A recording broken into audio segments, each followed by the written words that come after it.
Ladies and gentlemen, boys and girls, children of all ages, this is Hopeful Chewbacca at the Church of Chewbacca, and today we're going to rank the future stars and the team affinities in the AL Central. We're going to rank them 1 through 5, and the way these rankings are going to work is we're going to compare them within the division only, and some of the factors that I throw into this are obviously their attributes, what kind of quirks they have, if they're a pitcher, do they have a pretty decent wind up to throw with? If they're a hitter, is their swing kind of glitchy? Also, some important factors are pitch repertoire for pitchers, as well as whether or not the batter's a switch hitter, or if they play any secondary positions. Obviously, the attributes, though, are the number one factor when ranking these cards. Also, just a quick disclaimer, I'm going to use some prospect ratings within their organization are going to be from MLB.com. I'm also going to use whether or not they're in the top 100 based on Baseball Prospectus or Baseball America. I'm not affiliated with any three of those organizations. I just used them because I thought they were interesting. In case you guys were kind of curious where these cards rank right now in their careers and what others think about them that are considered MLB or baseball experts. Also, just like any other video, please subscribe. That way we continue to grow this channel and I can keep providing videos and content to you guys. Anyway, let's get into it.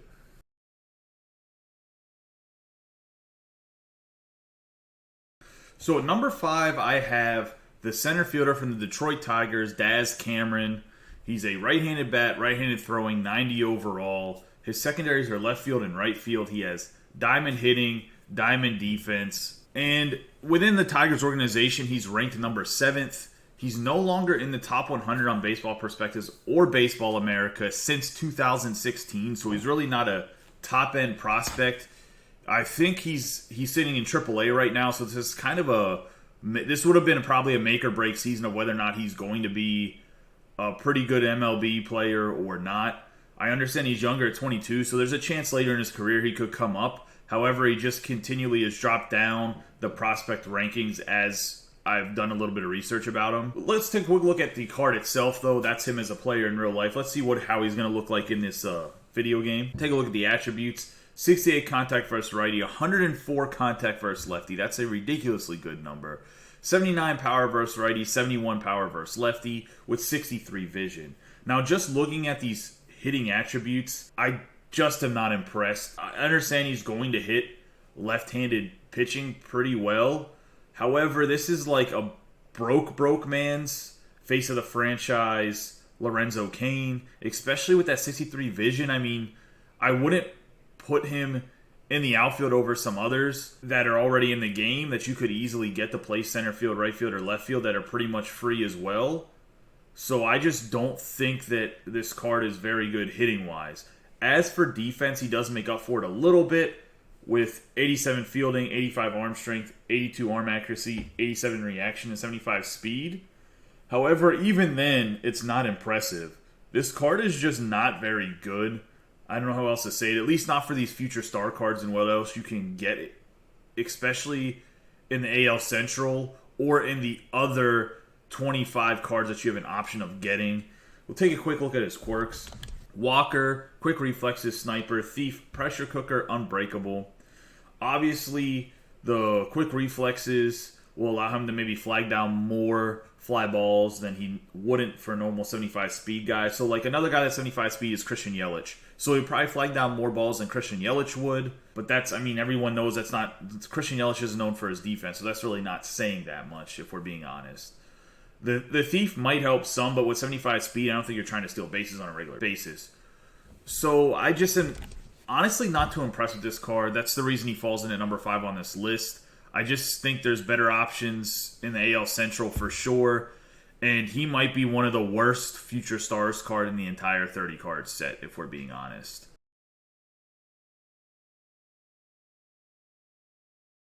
So number 4, we have the Chicago White Sox, Dayne Dunning, Future Stars card. He's a starting pitcher, throws right-handed. He has a 5-pitch repertoire. And as you can see in his pitch repertoire, he's a sinker baller. So he has a sinker, a curveball, slider, 4-seam fastball, and changeup. So the pretty standard pitching for pitchers when it comes to, in general, pitches that you learn. There's nothing crazy like a knuckle curve or a splitter or a 12-6 curveball, just a standard curveball, slider, changeup. I do think that this card might play a little bit above his attributes just because sinkers, especially high in the zone, are a little, I wouldn't say broken's not the right word. They just move more than they should for somebody that's actually hanging their sinker in real life. Because traditionally, sinker ballers are supposed to keep the ball down in the zone and get contact and don't have a really high strikeout per 9 numbers just because they're not really meant to strike people out. They're trying to just create ground ball contact. Take a quick look at his attributes. He has 97 stamina, 82 hit per 9, 92 K per 9, 79 base on balls per 9.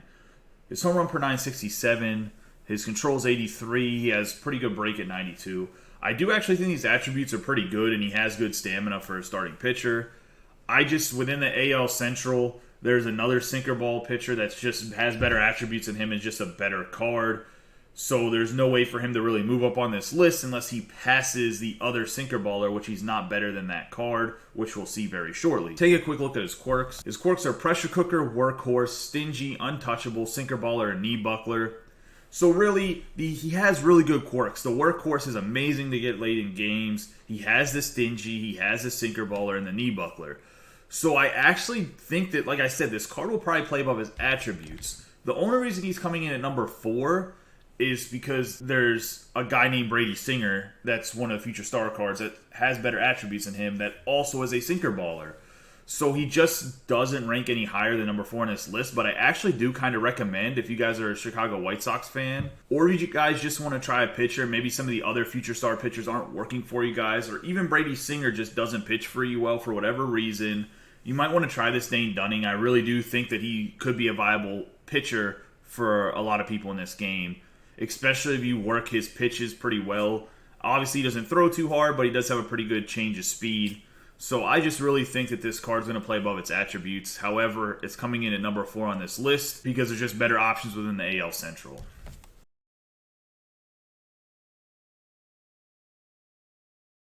The best pitcher in the AL Central for these future star cards in the team affinities, as well as number 3 on this list, is the starting pitcher for the Kansas City Royals, Brady Singer. He has a 4-pitch repertoire, a sinker, slurve, 4-seam fastball, changeup, as well as he's right-handed throwing. He is number 2 in the Kansas City Royals organization, and he's the highest rated MLB-ready prospect they have within their organization. Baseball Perspective ranks him number 64, and Baseball America does no longer have him in the top 100 based on the fact that they feel like he's going to be an MLB starter this year, so they took him off of their prospect list because they would no longer consider him a prospect. He's very tall at 6'5", and he has kind of a goofy windup to hit against, as well as to pitch with. It's not as bad as it looks like it's coming from whenever you're batting. So he's also 6'5", and he has a pretty good windup that hides the ball pretty well, and it's kind of this weird quick sidestep and throw pretty fast. It's kind of deceiving for the hitter until you face him for maybe an inning or two. As for pitching with him, it's actually not that bad to pitch with. He also has really good control. As we take a look at his attributes real quick, he has 103 stamina, so really, really good stamina. 83 hits per 9, 84 K per 9, 96 base on balls per 9, 69 home run per 9, 96 pitching clutch with 87 control. He doesn't have the best velo or break attributes. However, he does have very, very good control, so you're going to be able to spot the ball kind of where you want, which I think is very important for this card, especially with a sinker baller that only throws the ball that 94, 95 miles an hour max. That was the same thing with Dayne Dunning, and the reason why this Brady Singer is chosen for me over Dayne Dunning is the control aspect, because they're pretty much the same pitcher when it comes to pitch repertoire. I mean, obviously, Singer throws a slurve, and Dunning throws a traditional curveball and slider, but they throw pretty much the same speed, so I think that control wins it for me here. Take a quick look at his quirks. His quirks are pressure cooker, workhorse, stingy, untouchable, control artist, sinker baller, and illusionist. I think the fact that he gets this illusionist for his changeup makes him even better, and I just really like it. The sinker baller is obviously big, and Dunning had that as well. If you're a sinker baller, you want to have a sinker baller quirk. Otherwise, you're just not going to be as effective. Factoring in his quirks and the attributes that he does have, Brady Singer comes in at number 3 on this list.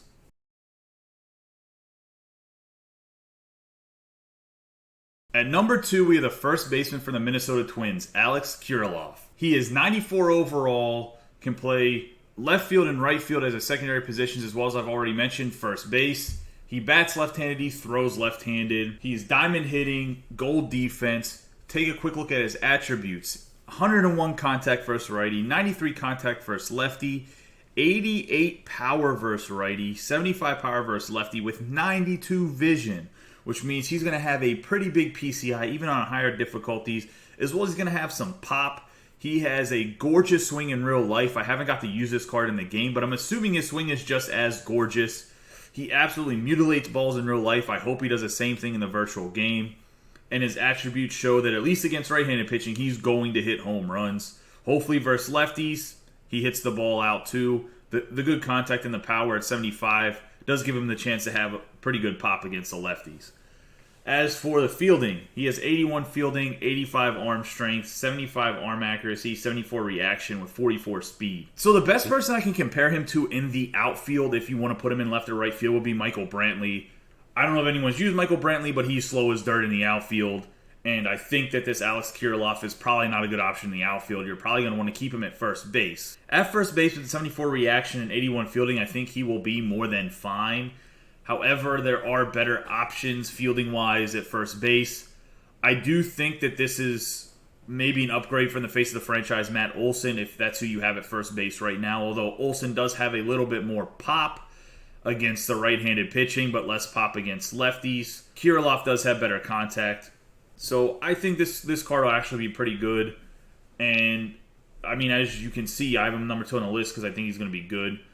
Quick mention here, he's number 2 in the Twins organization. Baseball Perspective has him at 86. Baseball America has him at 31. So he's top 50 for Baseball America, not in top 50 for Baseball Perspectives. Obviously, they have a little bit different take about him as a prospect. However, he is number 2 in the Minnesota Twins organization, and people feel that he is MLB ready.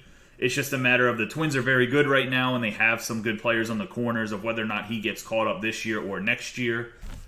Take a quick look at his quirks. His quirks are hitting machine, bomber, 20/20 vision, and pressure cooker. He has the hitting machine and bomber, so he's going to get you base hits. He's going to hit you home runs. The 20/20 vision means he should foul off some balls. He doesn't have Walker, which for me is a little bit unfortunate. I don't like cards that don't have Walker. However, I do think that his great hitting and good vision, you might not need Walker, especially with a 20/20. He might foul off enough balls with his PCI being bigger than some other cards. Factoring in everything, Purelove comes in at number 2 on this list of ranking the AL Central's future star cards for the team affinities.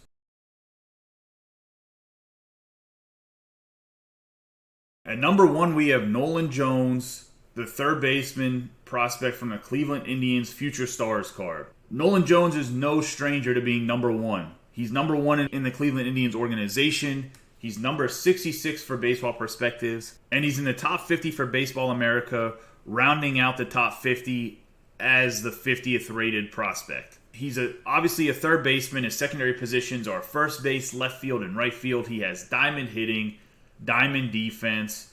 Take a quick look at his attributes. The left-handed batter has 96 contact versus righty, 73 contact versus lefty, with 106 power versus righty and 98 power versus lefty with 59 vision. He's 117 discipline, 94 clutch. Take a quick look at his fielding here. 79 fielding, 95 arm strength, 89 arm accuracy, 74 reaction with 45 speed. I would, once again, do a quick comparison to that Michael Brantley or even that Alex Purelove. They're about the same speed, and I just don't think you want to play either one of the 2 future stars cards in left or right field. The fact that Nolan Jones can also play first base is pretty big, which is why he kind of gets the bump over Purelove. And he just has amazing power. I would say he's actually, how I mentioned Purelove is a little bit of an upgrade, but slightly different than Matt Olson. I think this card is literally Matt Olson with more power and more contact. I think the vision's actually the same, and he has more discipline than Olson. I might be wrong about the vision. Olson might have a little bit lower vision, but essentially this card is a lefty with a crap ton of power and lower vision, and hits right-handed pitching better than left-handed pitching. That is what face of the franchise Matt Olson is, and Matt Olson rakes for a lot of people. He hits very well for me. I think he bats about like 280, 285. Take a quick look at his quirks. His quirks are Bomber, Walker, Cannon, Sniper, Pressure Cooker, and Unbreakable. It is unfortunate that Nolan Jones does not have the Hitting Machine quirk. However, with the Bomber, I think you have this guy in his lineup to hit dingers. You don't really have this guy in the lineup to just hit base hits. So, not a huge deal, but I think it would make his card even more appealing. He has the Walker quirk, which I really like, allows him for check swings, which I think will make up for the lower vision. That way, if something does get out of the zone or something you can't reach, maybe you can check swing on it rather than roll over on a ball, which is what you don't want to do. The Cannon Sniper obviously shows that he has a huge arm, which can just be seen by the attributes. Guys, I really think this is the best card in the AL Central, especially when you need a position player. I had a really hard time, and I'll be honest, ranking whether Brady Singer was 2 or Alex Purelove was 2, but Nolan Jones there was a separation between Nolan Jones and the rest of the field here. I think this card is just superior to the other 4 cards within the division, and that's why it comes in at number 1. If you're going to do somebody from AL Central, Nolan Jones is the guy. I think he's actually one of the better Future Stars card in the entire Team Affinity release, especially with all that power and pop. If you're not playing on higher than Hall of Fame, as in you're not playing Legend or like really high-rated Hall of Fame where you're facing great pitching, I don't think his vision's that big of an issue, especially with all that power. I mean, guys are very good at using the Matt Olson and the Joey Gallos that are lefties that have a lot of pop, and this card's no different. As well as the huge arm at third base, I think is very important, especially for a lot of guys that try to bunt and do other things. I think that he'll make a big difference. The 45 speed's not the best, but I do think this card is very good, and that's why he comes in number 1 on this AL Central list. Guys, I really appreciate everyone watching these videos, and I hope you're enjoying the content. Please hit the subscribe button. Give this video a thumbs up so I know that I'm doing a good job. Hit that notification bell so you know when videos get uploaded. If you are enjoying the content and you want to watch me live, you can watch me on twitch.tv/HopefulChewbacca Monday through Thursday, 8:30 p.m. to 10:30 p.m. I do stream from time to time Friday, Saturday, and Sunday. However, I do not have a set schedule. If you want to know when I go live those days, follow me on Twitter. I'll tweet out whenever I'm going to go live, and you guys can pop into the Twitch chat and we can have a great conversation. If for whatever reason you don't have Twitter or you can't catch any of the live feeds on Twitch and you want to have a conversation with me, you can always add me on PlayStation Network. My gamer tag is Hopeful1137. Guys, I really appreciate all of the positive feedback and support you have been giving me. You guys have a great day and please be safe.